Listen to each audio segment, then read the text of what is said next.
Good afternoon all. I'm Mark Payne from GHDWoodhead Architects, and this is Jay from Grimshaw Architects. So this is a collaborative project between our two practices. This is the school. This is where we're at now, and this is one minute. This is. Sorry, Mike. Just a slide on that. That's right. This is. Oh, that's okay. It's part of the gasworks.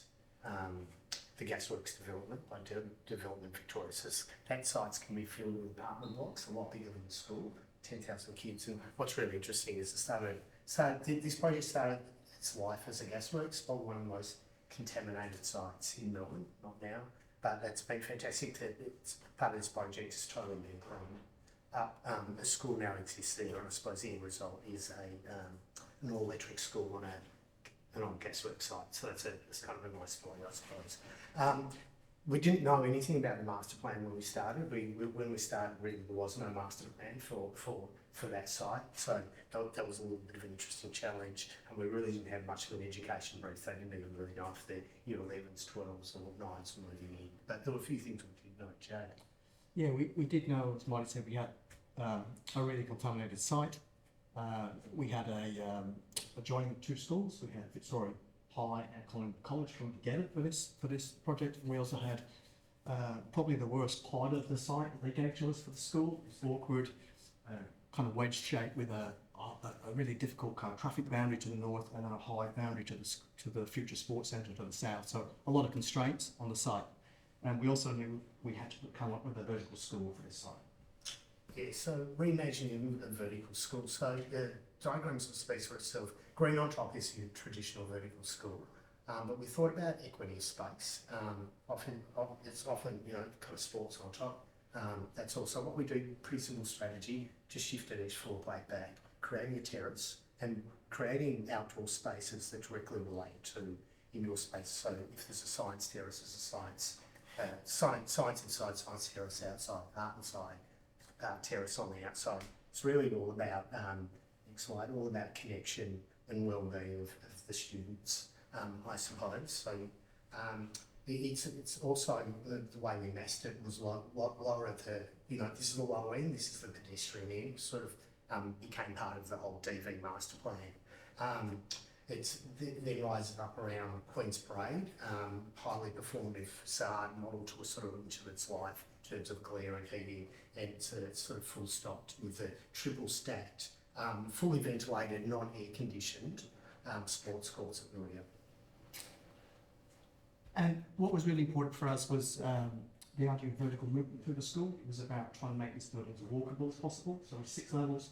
So how do we make all the kids and staff actually use the stair rather than rely on lifts? So we moved away from a more traditional vertical stack and made the stair and the circulation part of a journey through the school. So this idea that the stair and the circulation weaves its way through various education spaces. It's wide and social. It happens, people kind of meet on the stair. It's got this kind of colour and tone that provides wayfinding, even though it's quite an unconventional layout. You can really understand it from the section, how it ties the building together, the links all the various disciplines together. And we used a theme of simple wayfinding of a colour per floor to really identify the different disciplines as you move through the school. And no one size fits all. So that's sort of traditional school on the left. That's our sort of school on the right. Now the idea was, the sort of brief was, like science and art can come together. Humanities and computing should come together. And so we've really just sort of blurred the spaces. And we created this kind of really stripped back palette. So we tried to really reduce the amount of materials we've used in this school. Really stripped back palette where the sort of drama of the school can happen. There's sort of a messiness that's a way of that sort of blurring between the different programs of the school. You can see quiet spaces, reflective spaces, multi-use spaces. And that's the sort of atrium on the ground floor, which you can see from Queen's Parade as you're passing by. So for more, jumping in a bit more detail on sustainability, we really kind of came at this from a kind of wellness perspective. Really that connection to nature was fundamental for us, and as Marty said, that and allowing each learning floor to connect to green space and nature and the outside was really critical in terms of social, emotional, and physical well-being. We also looked at minimising the plant requirements by decentralising that and using mini plant across different floors that allowed us to achieve a full-size courts on the rooftop, as well as maximising all the other green roof terraces for green space rather than mechanical plant. That also allowed us to use smaller ductwork and get a more efficient system. As Bonnie said, the façade, each façade responds to its orientation, and we spent a lot of time with our environmental team modelling this up. So really the horizontal shades, the vertical shades, everything and the glazing come together to really optimise the design for each façade. So we minimise the solar gain from each of the elevations, but we maximise the daylight and reduce our requirements for cooling. Internally, that has a benefit, of course, because we get beautiful daylight into the space without really glare. And throughout the school, we used a lot of natural materials, so really moving into like concrete, natural rubber, recycled wall panels, and timber, and of course it's a steel building as well. It can be disassembled and unbolted. As Bonnie said, courts are naturally ventilated, and they're driven by the rooftop solar. And it was kind of a story of twos, really. It was two schools coming together, two principals, two working groups, two architectural practices, and of course all our sort of engineering brethren that stopped all our roof decks from leaking, all that sort of thing. But we work closely with the Wurundjeri. Yeah, that was one of the key aspects of the school. That kind of connection with the First Nations people was really strong.